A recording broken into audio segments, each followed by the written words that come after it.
वो बुरी तरह से सुसुकियों से रो रही थी। आयशा का चेहरा घूंघट में छुपा हुआ था। वो इस वक्त 16 साल की थी। इस मासूम पर कोई भी रहम नहीं खा रहा था। इसके जिस्म में कपकपी तारी हो चुकी थी। जब मौलाना ने पूछा, आयशा क्या आपको वाजिद शाह के साथ महर 5,000 के साथ ये निकाह कबूल है? लेकिन इस बार भी आयशा ने कोई जवाब नहीं दिया। लेकिन वाजिद शाह की गजबनाक नजरें अयाज अहमद पर जाकर टिकी थी, जो कि वो भी इस वक्त बुरी तरह कपकपा रहा था। झुर्रियों से भरे चेहरे पर आंसू तवातर से बह रहे थे।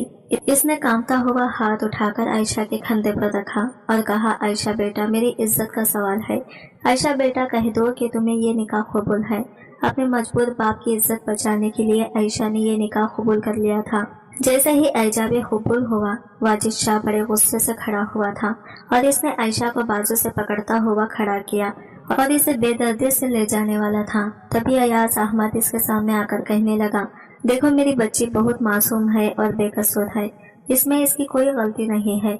मैं तुम्हारे पैर पड़ता हूँ, इसके साथ कोई ज्यादती मत करना।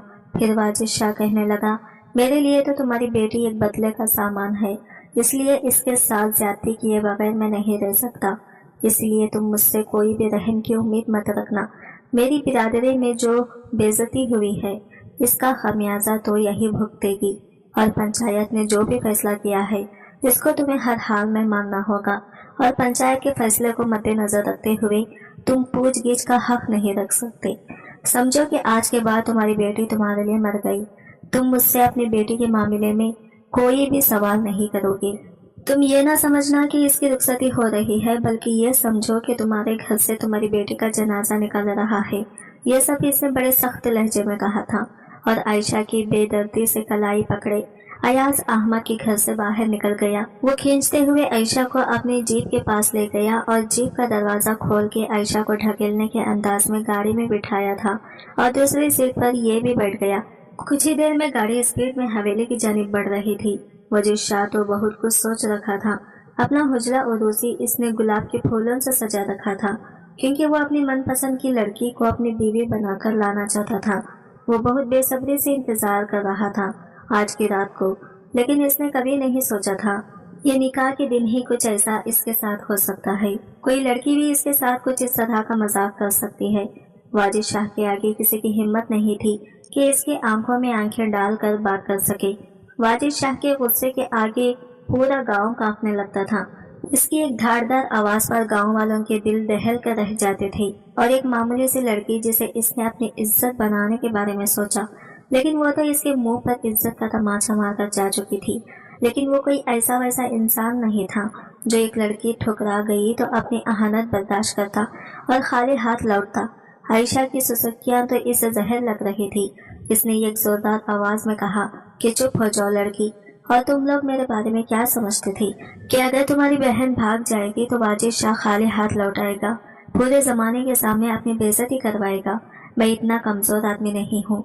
देख लो, मैं तुम्हारे घर दुल्हन लेने आया था और दुल्हन लेकर ही लौटूंगा। वाजिद शाह को अपनी शिकस्त पसंद नहीं और कोई भी वाजिद शाह को शिकस्त नहीं दे सकता था। और ये ना समझना कि तुम्हारी बहन को छोड़ दूंगा। इसका ऐसा अंजाम करूंगा कि पूरी दुनिया देखेगी और गांव की कोई भी लड़की दोबारा से भागने की हिम्मत नहीं करेगी। अगर भागने का सोचेगी भी तो तुम्हारी बहन का अंजाम देखकर ही कांपने लग जाएगी। आयशा की इस वक्त ऐसी हालत थी कि बदन काटो तो लहू न निकले। वो जब्त के मरहले से गुजर रही थी। आयशा की कितनी कोशिशों के बाद भी यही सुसुकियां खत्म नहीं हो रही थी। चाहती थी कि अपनी सुसुकियों को रोक ले, अपने बहते आंसुओं को थमने के लिए मजबूर कर दे, लेकिन बेइख्तियार थी। कुछ घंटे पहले इसने सोचा भी नहीं था कि इस पर इतनी बड़ी क़यामत भी टूट पड़ेगी। वो बैठी बैठी यही सोच रही थी कि इसने गलती कहाँ की थी। वो तो सूमे सलात की पाबंद थी, पर्दा करती थी, कभी किसी गैर अजनबी को इसने नहीं देखा था और यही कोशिश करती आई थी कि कोई इसे भी न देखे। फिर इतनी बड़ी ज्यादती इसके साथ कैसे हो सकती थी और क्यों हो रही थी? इसने तो कभी अल्लाह की नाशुक्री नहीं की थी, कभी कोई गुनाह नहीं किया था, बदनजरी भी नहीं की थी। फिर ये जल्लाद सिफत इंसान क्यों इसकी किस्मत का हाकिम बन बैठा था? गाड़ी जैसे ही हवेली में दाखिल हुई तो हवेली सजी हुई थी। अंदर ढोल की आवाज गूंज रही थी, क्योंकि वाजिद शाह के घर की ख्वातीन बारात के साथ नहीं गई थी, क्योंकि इनके घर में ये रिवाज नहीं था। ख्वातीन घर में ही दुल्हन का इंतजार करती हैं। वो खुशियाँ मनाई जाती हैं, सिर्फ मर्द ही जाते हैं बारात लेकर और दुल्हन को रुखसत करवा के ले आते हैं।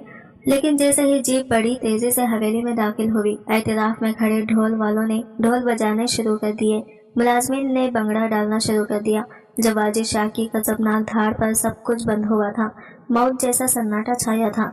गाड़ी में बैठी घूंघट में लेटी हुई आयशा पूरी की पूरी काम गई थी। वाजिद कहने लगा, बंद करो ये ढोल, मेरी इज्जत का जनाजा निकल गया, मेरे अरमानों का कत्ल हुआ है। कोई खुशियाँ नहीं मनाई जाएगी यहाँ पर, कोई फूल नहीं निछावर किए जाएंगे। सुन रहे हो तुम लोग? मुलाजमीन तो अपना सांस रोके खड़े थे। यूं तो घर की ख्वातीन कभी भी बैरूनी जानिब झांकने की भी हिम्मत नहीं रखती थी, लेकिन इस वक्त लॉन्च का दरवाजा खुला था। बेजान सर पे सफेद चादर ओढ़े बाहर आई थी ताकि ये पता लगा सके कि आखिर किस्सा क्या हुआ है। घर की बड़ी थी, बुजुर्ग थी, वाजिद की दादी थी। बाहर आई तो वाजिद को गुस्से से भरा हुआ देखा तो मुतकफ्फिर हुई थी। इससे पहले कि वो इससे कुछ पूछती, बंगले में दूसरी गाड़ियां भी दाखिल होने लगी। वाजिद के वालिद ताया और इसके कजिन सब गाड़ियों से नीचे उतर आए थे। बेजान कहने लगे, इसे किस चीज का गुस्सा आया है? क्या हुआ है? क्या अयाज ने तुम लोग इज्जत और एहतराम में कोई कमी छोड़ी है, या इस कलमोहे ने खाना ठीक से नहीं बनाया? अरे 20 लाख की रकम भिजवाई थी मैंने इसे कि बारातियों के इस्तकबाल में कोई कमी ना हो। जैसा पोता था वैसा ही दादी थी, गरजते हुए बोली थी। जब वाजिद इनके सामने आकर खड़ा हो गया, ये गहरी सांस ली और कहने लगा, अम्मा जान, इस्तकबाल में कोई कमी नहीं हुई, लेकिन लड़की भाग गई थी। ये सुनना था कि बेजान की रंगत उड़ी थी। अरे ऐसे कैसे भाग गई? अरे इसने क्या अपनी मौत को दावत दी है? और अगर लड़की भाग गई तो ये कौन है? जीप में बैठी आयशा की तरफ बेजान ने इशारा करके पूछा। वाजिद कहने लगा, आपको तो पता है ना, वाजिद का इसकी छोटी बहन से निकाह करके ले आया है। ये सुनना था कि बेजान ने अपना हाथ अपने खिले हुए मुंह पर रखा था। ये क्या गजब कर दिया वाजिद ने, मासूम 17 साल लड़की से निकाह करके आ गया। बहरहाल खातून मुलाजिमा को बेजान ने आवाज लगाई। वो फौरन से खिदमत में पेश हो गई। बेजान कहने लगी, दुल्हन को अंदर लेकर आओ। आयशा यूं थी जैसे बेजान मुजस्सिमा हो चुकी हो। अपने आने वाले वक्त के बारे में सोचकर आयशा की रूह तक कांप रही थी कि पता नहीं इसके साथ क्या सलूक करेगा। मुलाजिमा के साथ वो कदम उठाती हुई हवेली के अंदर दाखिल हुई थी, जहाँ पर घर के तमाम मर्द और खवातीन मौजूद थे। अपनी चादर से इस लॉन्च में लगी तेज बुर्क़ की रोशनी में सबके चेहरे कुछ धुंधले धुंधले से नजर आ रहे थे। सब ख्वातीन हैरत की तस्वीर बनी खड़ी थी कि इतनी बड़ी जुर्रत कोई लड़की कैसे कर सकती है, जिसे वाजिद ने इज्जत देनी चाहिए, और वो इसे ठुकराकर घर से भाग जाए। घर से भाग जाने का इसने सोचा तो सोचा कैसे? इतना बड़ा कदम उठाया कैसे? वो भी अयाज अहमद की बेटी ने, जो कि गाँव की मस्जिद का इमाम था, और इसी की दूसरी बेटी इस घर की इज्जत बनकर आई थी। कोई भी इसे इज्जत देने के लिए तैयार नहीं था, लेकिन बेजान ने कहा कि बड़ी बहू, इसे मेरे कमरे में छोड़कर आओ, ये मेरे साथ रहेगी। जब तक कि बेजान के बाद ये बात अभी मुकम्मल भी नहीं हुई थी, जब वाजिद की धारदार आवाज पूरी हवेली में गूंजी थी। वो कहने लगा, नहीं बेजान, ये आज रात मेरे कमरे में जाएगी, और इस मामले में मैं किसी की बात नहीं सुनूंगा। बेजान का भी लहजा बुलंद हुआ था। वो कहने लगी, वाजिद, तुम भूल रहे हो कि तुम किसके सामने खड़े हो और किसकी बात का इख्तिलाफ कर रहे हो। आज तक तुम्हारे बाप और चिच्चा की हिम्मत नहीं हुई कि मेरे सामने नजरें उठाए, और तुम मुझसे ऊंचे लहजे में बात कर रहे हो, मेरी बात से इनकार कर रहे हो। क्या तुम्हारी नजर में मेरी और मेरी बात की कोई अहमियत नहीं है? वाजिद कहने लगा, मैं इस वक्त बहुत गुस्से में हूँ। बेजान, मैं गुस्से से पागल हो रहा हूँ, इसलिए मेरे और इस लड़की के बीच में मत आई। जो भी आज मेरे और इस लड़की के बीच में आया, मैं इसका लिहाज हरगिज भी नहीं करूँगा। वाजिद अपनी वालिदा के पास आया, वो भी गुस्से में भभरी हुई थी। इसने माँ का हाथ पकड़ा और इनके कमरे में ले गया। कहने लगा, अम्मा जान, आप इस वक्त शेर के मुंह में हाथ देने के बारे में ना सोचें। इसे होश नहीं है, बहुत जिल्लत बर्दाश्त की है। इसने पूरी बिरादरी के सामने धोखा हुआ है हमारे साथ। इस लड़की के साथ जो वो करे वो कम है। इस वक्त आप कुछ ना कहें तो बेहतर होगा। बाकी मेरा आपसे वादा है कि वाजिद आपसे अपने रवैये की माफी जरूर मांगेगा। बेजान कहने लगी, इस लड़की का कोई कसूर नहीं है, कसूर इसकी बहन का है, और इसे हम पूरी सजा देंगे। वो कहने लगा, जब वो मिलेगी तो इसे इब्रतनाक अंजाम देना पड़ेगा, वरना हर लड़की हमारे सामने सर उठाएगी और यही हरकत करेगी। लेकिन बख्शी ये लड़की भी नहीं जाएगी, क्योंकि अगर एक बहन भागे तो दूसरी बहन का हाथ भी इसमें जरूर होता है। वो लड़की अकेली इतनी बड़ी जुर्रत नहीं कर सकती थी। वाजिद शाह की बात सुनकर बेजान कहने लगी, तुम्हें पता है तुम किसके बारे में ये बात कह रहे हो? ये मौलवी अयाज की बेटी है, छोटी बेटी हाफिज कुरान है, बापर्दा लड़की है। मैं जानती हूँ कि यह ऐसी नहीं है। इसकी बड़ी बेटी वैसे भी अपने बाप की एक नहीं सुनती थी। मुझे तो वो शुरू से ही पसंद नहीं थी, लेकिन वाजिद की जिद की वजह से मैं चुप हो गई। वाजिद शाह कहने लगा, अम्मा जान आप आराम करें, अपना बीपी हाई ना कर लीजिएगा, बाकी हम सब है ना, हम संभाल लेंगे। बाहर लॉन में खड़ी घूंघट निकाले आयशा की सुस्कियां हवेली की सारी खातिन सुन रही थी। फिर बड़े नागवार अंदाज से बड़ी बेगम ने इसके हाथ की कलाई पकड़ी और इसे वाजिद के कमरे में ले जाने लगी। ये कि कदम आयशा पर भारी गुजर रहा था। पता नहीं वो शख्स इसके साथ क्या सलूक करता, इसके साथ कैसे पेश आता। वो कुछ भी तो नहीं जानती थी। इसका दिल इस वक्त जोर जोर से धड़क रहा था। खौफ के मारे इसका रवा रवा कांप रहा था। जब इसे एक बहुत बड़े कुशादा से कमरे में ले जाया गया, गुलाबों की मसव्वर कन खुशबू इसकी नाक से टकराई थी। चादर की दूसरी तरफ इसे गुलाब ही गुलाब नजर आ रहे थे। जानती थी कि आज कमरे की सजावट इसकी बहन के लिए की गई थी। बड़ी बेगम इसे कमरे में बिठाकर जा चुकी थी और आयशा की हालत इस वक्त ये थी जैसे इसकी जान निकल जाएगी। वो ये सोच भी नहीं सकती थी कि इसकी बहन अरबिया इतना बड़ा कदम उठा लेगी। हालांकि वो अरबिया से बहुत मोहब्बत करती थी। दोनों बहनें एक दूसरे से अपने हर बात शेयर करते थे। बचपन से ही बहुत अच्छी दोस्ती भी।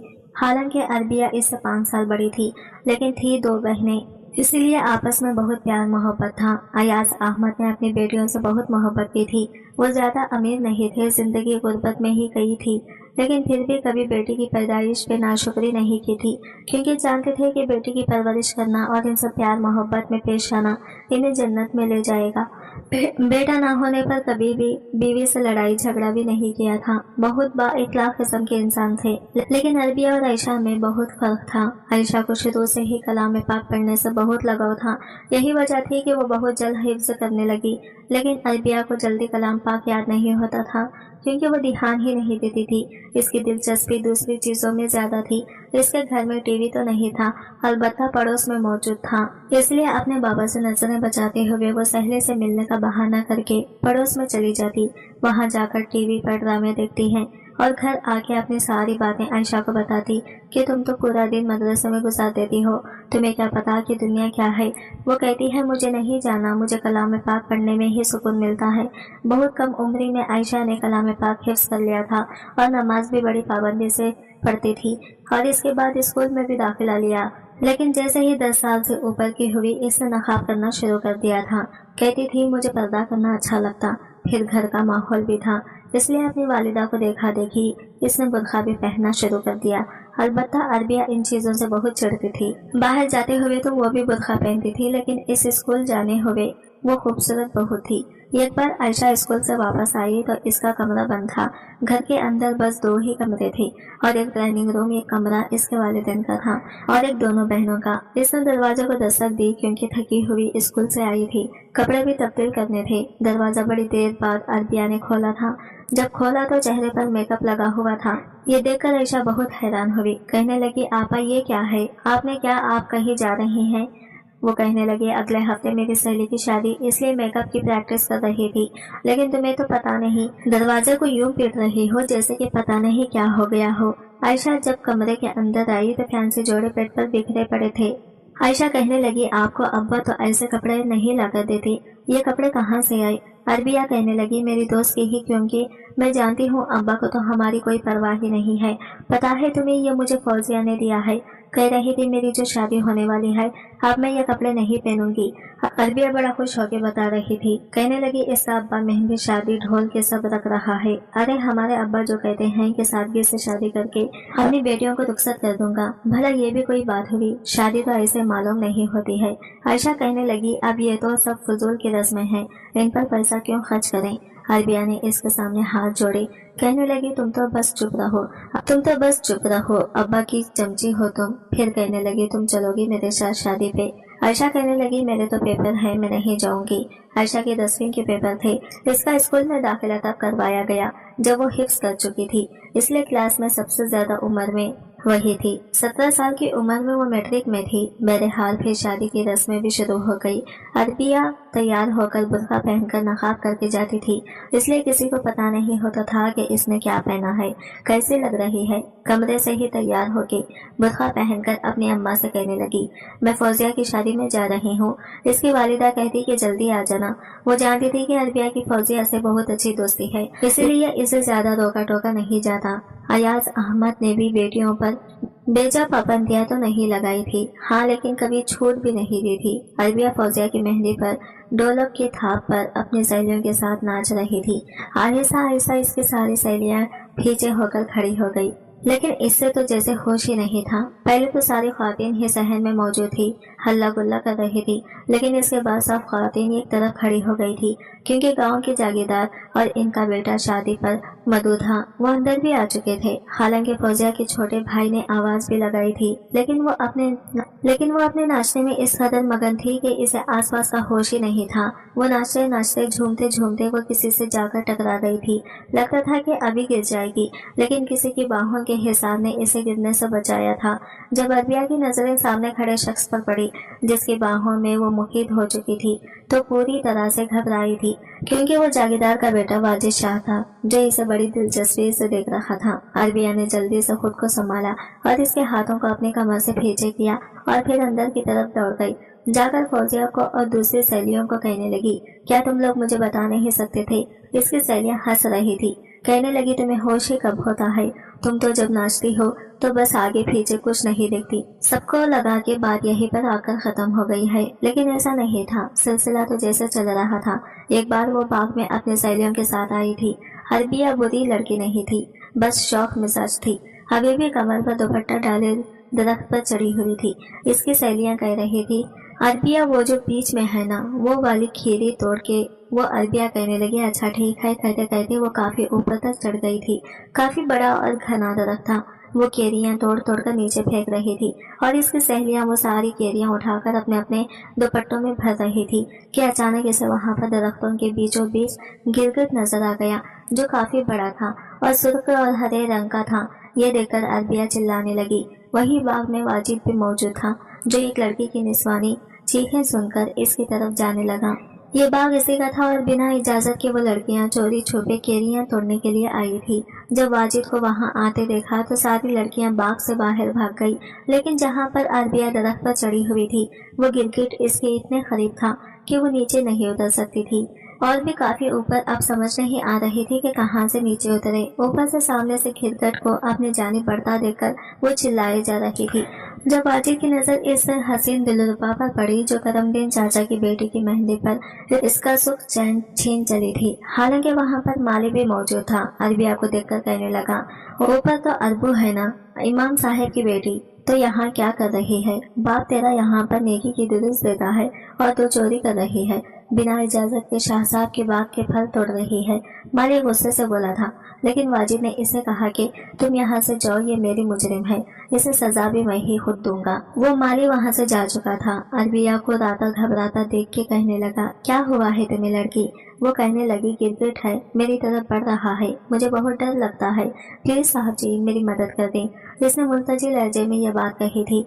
वाजिद शाह ने अपनी शाल उतारकर एक तरफ रखी और दरख्त पर चढ़ गया जहाँ वो मौजूद थी। सामने गिरगिट को देखकर इसने टहनी को जरा सा हिलाया तो वो गिरगिट दूसरी जानिब चला गया। तब जाकर अरबिया का सांस बेहाल हुआ था। फिर इसने अपना हाथ अरबिया की तरफ बढ़ाए, कहने लगा, आओ तुम्हें नीचे उतारने में तुम्हारी मदद कर दो। अरबिया ने अपना नाजुक हाथ इसके हाथ में लिया था और बड़ी एहतियात से इसने नीचे भी उतारा था। जैसे वो नीचे उतरी, काफी शर्मिंदा थी।